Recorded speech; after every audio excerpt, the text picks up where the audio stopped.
Yes sir, hello everyone, welcome back to MK Yadav UP PCS. So basically आज की इस class में हम बात करने वाले हैं अभी के टाइम का सबसे महत्वपूर्ण topic, that is regarding the right to protest. आप सभी लोगों को मालूम है जिस तरीके से प्रोटेस्ट चल रहे हैं एट द जंतर मंतर, बच्चों का प्रोटेस्ट चल रहा है एंड अकॉर्डिंगली अगर हम बात करें ना तो दो तीन चीजें हैं जो कि कंटिन्यूअसली जो है वो एक सिविल सेवा के छात्र को जाननी यहाँ पे इंपॉर्टेंट है। पहला जो है वो आपको देखना है कि राइट टू प्रोटेस्ट का जो कॉन्स्टिट्यूशनल डायमेंशन है वो राइट टू प्रोटेस्ट का कॉन्स्टिट्यूशनल डायमेंशन क्या होता है।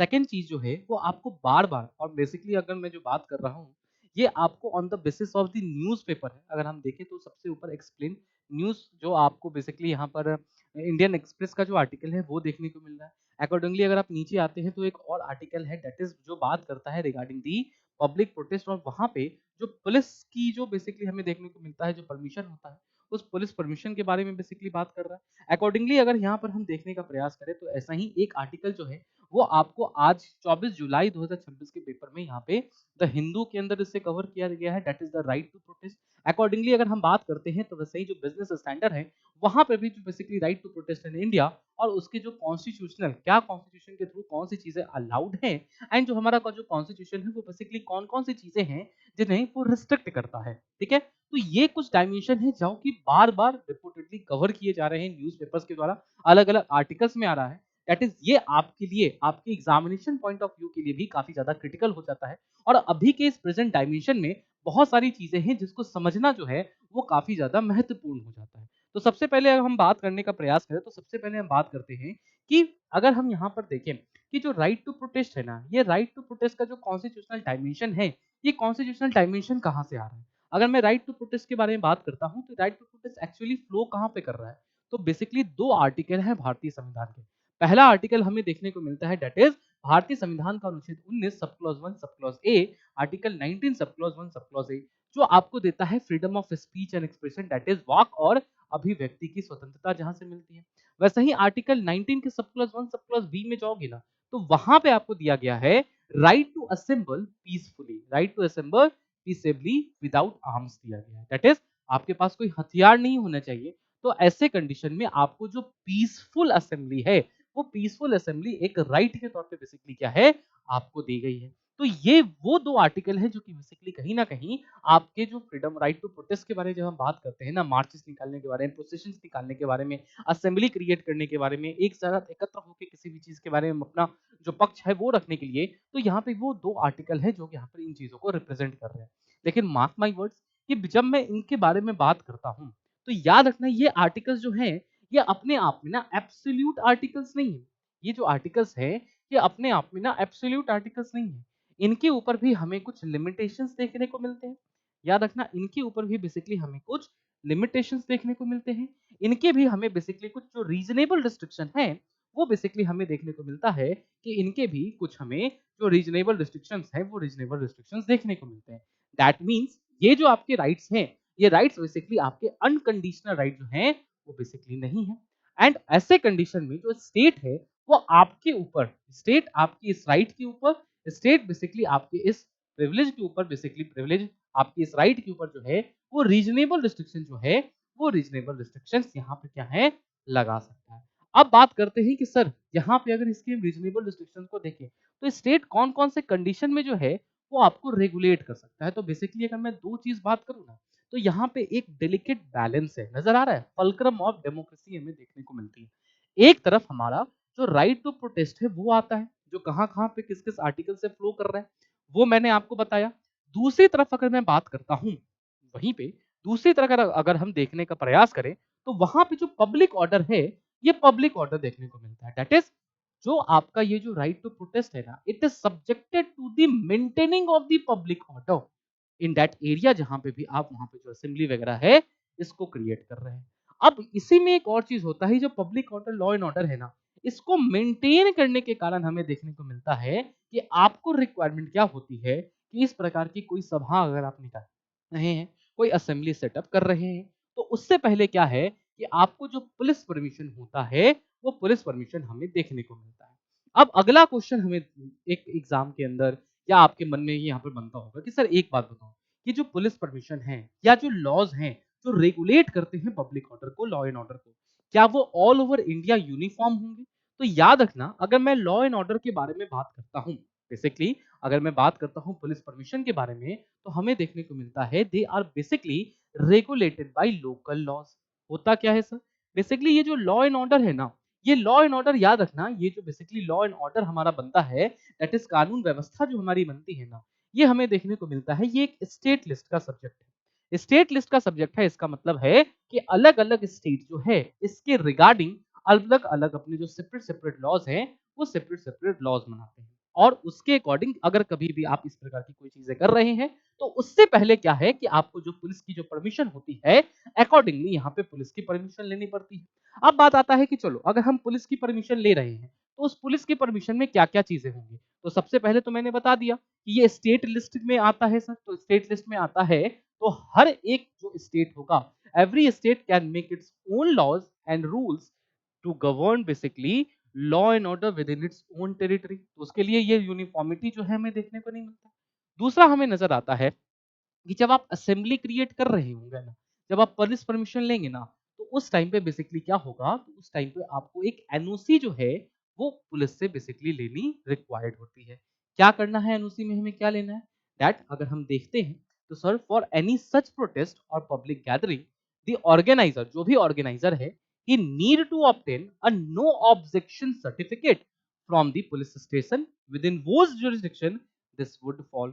If such a protest involves the jurisdiction of more than one police station, the Commissionerate Office or the Office of the Deputy Commissioner of the Police has to grant the NOC.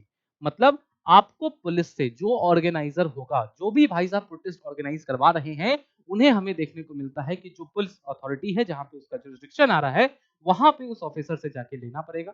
और अगर एक से दो police station involve है, तो वहां पे जो डीसीपी रैंक के जो ऑफिसर होते हैं, उनसे आपको जो नो ऑब्जेक्शन सर्टिफिकेट है, ये नो ऑब्जेक्शन सर्टिफिकेट बेसिकली क्या है, तो आयोजकों को स्थानीय पुलिस स्टेशन या डीसीपी कार्यालय से जो एनओसी है, वो हमें देखने को मिलता है डीसीपी कार्यालय से आपको एनओसी प्राप्त करनी होगी। अब जब यहाँ पे आप एनओसी प्राप्त करते हैं ना, तो यहाँ पे बहुत सारी चीजें जो है ना आपको मेंशन करना पड़ता है। जब आप परमिशन लेने जाते हो, तो परमिशन लेने जाते हैं तो वहां पे हमें क्या क्या मेंशन करना है। तो जब आप परमिशन लेने जाते हो ना, तो आपको एक एक चीज दिखना है, दैट इज जब आप परमिशन लेते हैं किसी भी प्रोटेस्ट के लिए, तो उसमें डिटेल में आपको नाम, address and contact number of organiser, जो भी व्यक्ति इसको ऑर्गेनाइज करा रहा है, उसका नाम वगैरह क्या है, आपको वहाँ पे देना पड़ेगा। कॉन्टैक्ट पर्सन क्या होगा, वो होगा। साथ ही साथ आपको बताना पड़ेगा कि आप जो प्रोटेस्ट करवा रहे हैं, ठीक है, ये जो प्रोटेस्ट ऑर्गेनाइज कर रहे हैं, इसको ऑर्गेनाइज करने के पीछे का आपका जो रीजन है, जो मुख्य कारण है, वो बेसिकली हमें क्या लगता है, और ये जो प्रोटेस्ट है इसका जो ड्यूरेशन है वो कितने टाइम के लिए होगा। बहुत बार आप लोगों ने रिपोर्टिंग में देखा होगा कि लोग कहते हैं कि जस्टिफिकेशन आता है कि उधर से ना जो टाइम पीरियड था, वो समय जो था वो इतना का ही दिया गया था। अब जो प्रोटेस्ट का जो समय था वो समय समाप्त हो रहा है। हम समझ नहीं पाते, समझ इसलिए नहीं पाते क्योंकि डिटेल्स में, अगर हम डिटेल्स में देखते हैं, तो यहाँ पे जब आप परमिशन लेते हैं, तो आपको एक स्पेसिफिक ड्यूरेशन वहाँ पे क्या है, ड्यूरेशन बताना पड़ता है। अकॉर्डिंगली आपको ये भी बताना पड़ता है कि कितनी संख्या में जो लोग हैं, वो कितनी संख्या में लोग वहां पर आ रहे हैं, और आपका वेन्यू क्या है, आप कहाँ पर बेसिकली क्या है, वहां पर असेंबल हो रहे हैं, आपको ये बताना पड़ता है। साथ ही साथ आप वहां पे कौन कौन से इक्विपमेंट्स का यूज कर रहे हैं, लाउड स्पीकर, टेंट, पंडाल वगैरह किस तरीके से जो लगा रहे हैं, आपको बेसिकली क्या होगा, ये सारी की सारी जो तमाम चीजें हैं वहां पे आपको परमिशन के अंदर मेंशन करना पड़ता है। अकॉर्डिंगली अगर हम बात करते हैं, तो डीसीपी रैंक के जो भी आपके आईपीएस डीसीपी रैंक के जो ऑफिसर होते हैं, उनसे बेसिकली क्या है, आपको हमें देखने को मिलता है कि उनसे आपको जो एनओसी है, वो एनओसी बेसिकली यहाँ पर लेना पड़ता है। ये पूरा का प्रोसेस कहाँ से कहाँ, अगर आप इंडियन एक्सप्रेस का पेपर देखेंगे, तो वहाँ पे अच्छे तरीके से डिटेल में एक्सप्लेन सेक्शन में दिया गया। अकॉर्डिंगली अगर हम आगे बात करते हैं कि इसमें और आपको बेसिकली कौन कौन सी चीजें लगती हैं, तो आप देख सकते हैं कि रैंक ऑफिसर को the police authorities might also seek additional details regarding arrangement of crowd control. Police आपसे पूछ सकती है कि अगर क्राउड भीड़ बढ़ेगी तो आप कैसे करेंगे, पानी की सुविधा कैसे आप दिलवा रहे हो, वॉशरूम की सुविधा वहां पे आप कैसे दिलवा रहे हो। तो ये तमाम चीजें जो है वो बेसिकली क्या है, आपको इन्फॉर्मेशन देना पड़ता है। मतलब क्या क्या देंगे सर, आपको वेन्यू बताना पड़ेगा, आपको वेन्यू बताना पड़ेगा। अगर आप रैली निकाल रहे हैं सर, किधर से गुजर रहे हैं मार्च लेकर, तो बेसिकली उसका मार्ग क्या है वो बताना पड़ेगा। क्या कारण है, क्यों बेसिकली अवधि क्या है आपका, कौन-कौन से उपकरणों का आप बेसिकली यहाँ पे यूज करने वाले हैं, एक-एक चीज जो होता है वो बेसिकली हमें देखने को मिलता है कि एक-एक चीज क्या है, आपको डिटेल में देना पड़ता है। अब एक और प्रश्न बनता है कि मानो पुलिस ने आपको परमिशन दे दिया, तो बेसिकली क्या पुलिस बीच ही में जो परमिशन है उसे डिनाई कर सकती है क्या?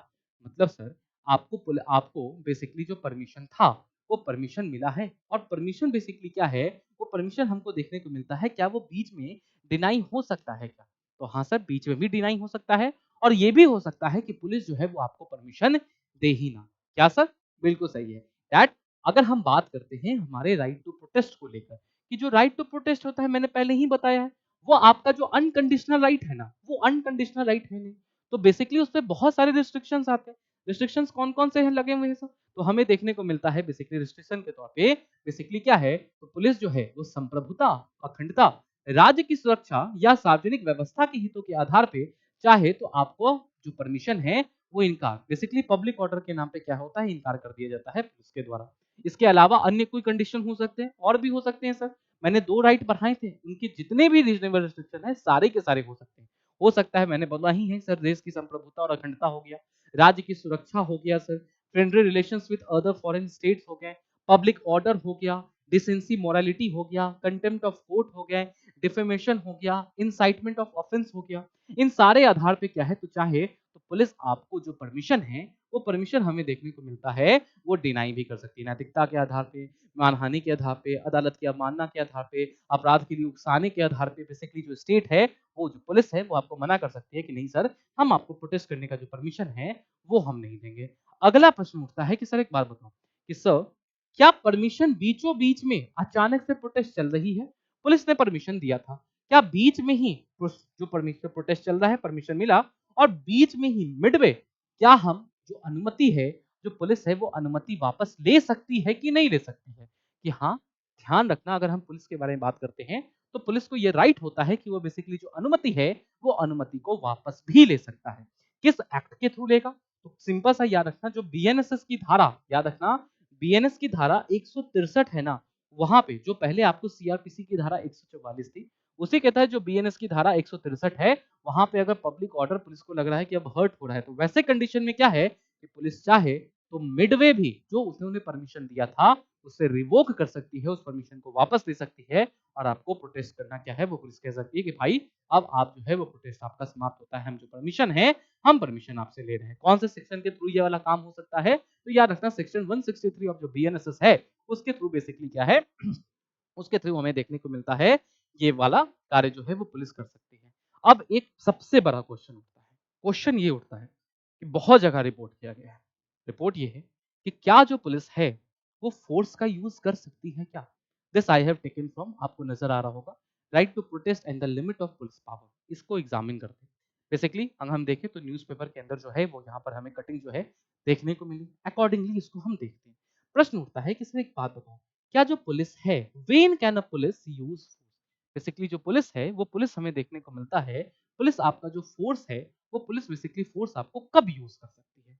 तो सिंपल सा बात है, अगर हम पुलिस के बारे में देखते हैं ना, थोड़ा सा इसको मैं डीप करता हूँ, तो सिंपल सा बात है, अगर हम बेसिकली बात करें तो हमें क्या देखने को मिलता है, that under the BNSS an executive magistrate और an authorised police officer may order an unlawful assembly to disperse. वो कह सकते हैं, अगर अनलॉफुल असेंबली का मतलब क्या है?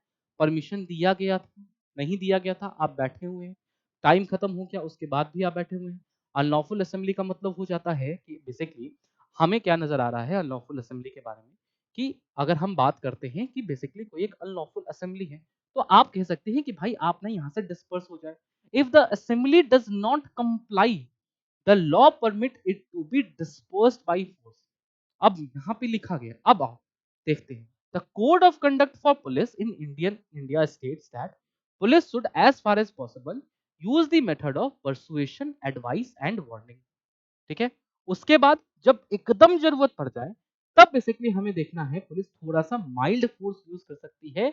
Only the irreducible minimum force required in the circumstances should be use. यानी कि पहले जो कार्य करना है, अगर हम बात करते हैं तो बेसिकली कहा जाता है कि आप परसुएशन ही करेंगे, आप समझाएंगे एज फार एज पॉसिबल कि लोग क्या है वहां से हट जाए, और उसके बाद भी अगर करना है तो जो मिनिमल फोर्स है वो बेसिकली आप मिनिमल फोर्स को ऑर्डर कर सकते हैं। थोड़ा सा जो रिक्वायर्ड इरिड्यूसिबल मिनिमल फोर्स है आप केवल यही यूज कर सकते हैं। ये कंडक्ट में यहाँ पर बताया गया है, लिखा गया है। अब बात करते हैं कि सर जो राइट टू प्रोटेस्ट के बारे में यदि हम बात कर रहे हैं, तो वहां पे जो सुप्रीम कोर्ट का व्यू पॉइंट है वो सुप्रीम कोर्ट का बेसिकली व्यू पॉइंट आपको क्या आता है सर, ठीक है। We are basically at this corner. आ जाओ इसको थोड़ा सा डीप में देखते हैं। तो अगर हम view of the supreme court को देखते हैं तो यहाँ पे आर्टिकल के अंदर दो तीन जो है बेसिकली हमको देखने को मिल रहा है कि दो तीन आपको केसेस के बारे में बताया गया है। पहला केस है आपका Anita Thakur versus state of Jammu and Kashmir. दूसरा केस है मजदूर Kisan Shakti Sangathan versus union of India.